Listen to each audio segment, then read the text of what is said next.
gradua urte bitan bananduta dago, lehen urtean kompetentzia teknikoak makina konbentzionalakin dira eta horrela prestatzen ditugu lan mundurako. Bigarren urtean izango lirateke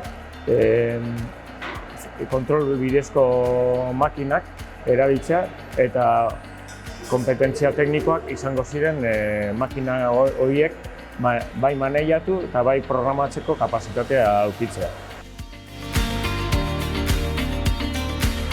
DBH atara naben eta klaro okin naben mekanizau metalan sektorea sartu gure nagoela eta hona Zulai Barrera etorri nintzen, erdi mailara eta gusture hemen irakasleak hasta zentralaz gusture, erdi maila atara nagoen, gero praktikekin hauzen enpresa baten eta hor enpresan emoioztien lana udarako eta hori, baina goi maila egin gure nagoenez, buelta nintzen barriro hona, eta hori hor nabile goi mailako ataraten, goi mailako gradu ataten.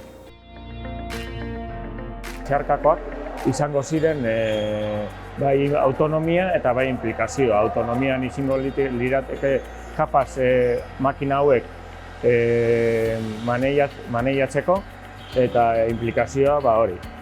Lantegi batera doazenean haurek inplikatuta egotea egiten duten lanarekin. Lagun bat egin dozen rekomendau, bera mekanizatu ikasi hau eta ondo dabil.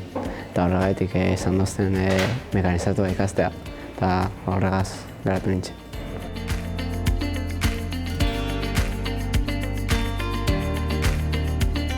Lan asko dau eta enpresa askotatik jente eskatan dabiz, nire intentzioan metalan sektorean lan itea. Klaro dut hori. Horrengo urtean praktikak ingoaz, eta gero erdi hezkuntza bukat eta gero horrengo mailara joango naiz. Haukin dugune kontutan dala erdi maila bat eta guk gure ideia da ikasleek goi mailako gradu bat egitea. Baina ostantzean lan mundua begira, hauek edozein tailerretan lan egiteko moduan irtengo lirateko.